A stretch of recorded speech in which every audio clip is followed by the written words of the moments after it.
చంద్రబాబు నాయుడు గారు అరెస్ట్ అయినప్పుడు పవన్ కళ్యాణ్ గారు వ్యక్తిగా స్పందించి రాజమండ్రి జైల్లో చంద్రబాబు గారిని కలిసి ములాఖతులో పరామర్శించి సంఘీభావం తెలియజేసి బయటకు వచ్చి జనసేన తెలుగుదేశం వచ్చే ఎన్నికల్లో కలిసి వెళతాయి, పొత్తు పెట్టుకుంటున్నాం, నేను నిర్ణయించుకున్నానని ప్రకటించారు. ఇదొక ప్రజాస్వామ్య పద్ధతిలో ఒక రాజకీయ నాయకుడు చేసిన ప్రకటన. దీని మీద వెంటనే రాంగోపాల్ వర్మ చేసిన ట్వీట్ ఏంటంటే, పవన్ కళ్యాణ్ కాపుల్ని తీసుకెళ్ళి కమ్మోళ్ళకి అమ్మేశాడు, కాపుల్ని తీసుకెళ్ళి చంద్రబాబు నాయుడుకి అమ్మేశాడు.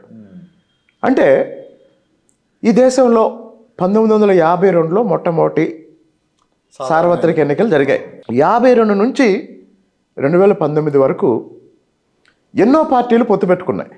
పొత్తులు, కూటములు, ఎన్నో పార్టీలు పొత్తు పెట్టుకున్నాయి. మరి ఏ రోజు ఏ రెండు పార్టీల పొత్తు విషయంలో రాని అంశాలు జనసేన పొత్తు పెట్టుకుంటేనే కులం ఎందుకు వస్తుంది అన్నప్పుడు, ఇప్పుడు 2004లో కేసీఆర్ రాజశేఖర రెడ్డి గారితో పొత్తు పెట్టుకున్నాడు. మరి ఆ రోజు కేసీఆర్ వెలమోళ్ళందరినీ తీసుకెళ్ళి రాజశేఖర రెడ్డికి అమ్మేశాడని ఒక్కడు కూడా కామెంట్ చేయలేదు కదా. పోనీ సిపిఎం పొత్తు పెట్టుకున్నాయి, అప్పుడు కామెంట్ చేయలేదు కదా. 2019లో కూడా పవన్ కళ్యాణ్ విషయంలో రాంగోపాల్ వర్మ కులం కోణంలోనే చాలా అసభ్యంగా మాట్లాడాడు.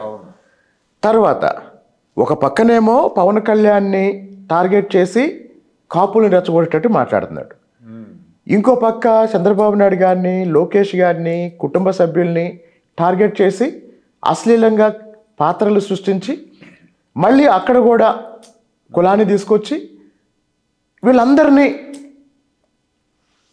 జగన్మోహన్ రెడ్డినేమో హీరోగా చూపించాలని, వీళ్ళందరినీ దుర్మార్గులుగా చూపించాలని వ్యూహం అనే సినిమా తీశాడు.